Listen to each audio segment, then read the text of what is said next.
شكرا لك.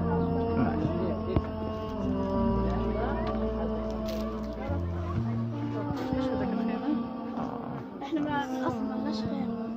نشكر الاخوة في باكستان. बिस्मिल्लाहिर्रहमानिर्रहीम। वीडियो के शुरू में मैंने आप लोगों को फ़लस्तीनी लोगों की छोटी छोटी सी वीडियोस दिखाई, जिनमें आप लोगों ने देखा कि वो बानी तहरीक लब्बैक पाकिस्तान और साबका तहरीक लब्बैक पाकिस्तान के अमीर अल्लामा हाफिज़ ख़ादम हुसैन रिजवी साहब के दीवाने हैं, और वो अल्लामा ख़ादम हुसैन रिजवी साहब की तस्वीर को ना सिर्फ चूम रहे हैं बल्कि उनकी तारीफ़ें भी कर रहे हैं।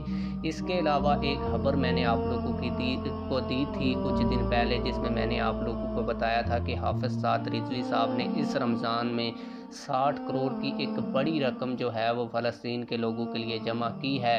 तो वो जो रकम है वो तहरीक लब्बैक पाकिस्तान फ़लस्तीन के लोगों को पहुंचाएगी। इसीलिए तहरीक लब्बैक पाकिस्तान के लोग अब किसी न किसी तरीके से फ़लस्तीन और गज़ा में पहुंच चुके हैं, और वो इमदाद जो है वो लोगों को दे रहे हैं। इमदाद देने के बाद लोग ये मैसेज दे रहे हैं कि वो अल्लामा ख़ादम हुसैन रिजवी साहब के दीवाने हैं। तो आइए पूरी वीडियो भी देखते हैं।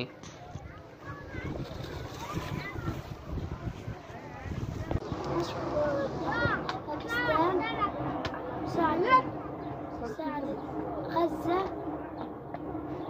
شكرا لكم. شكرا لك.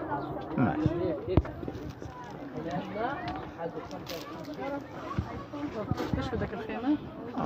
احنا من الاصل مالناش خيمة. نشكر الاخوة في باكستان وتبرعهم على للفلسطينيين. السلام عليكم. نشكر الإخوة في باكستان في حركة لبيك باكستان على مساعدتهم لنا في غزة، وبارك الله فيهم، جزاهم الله كل خير.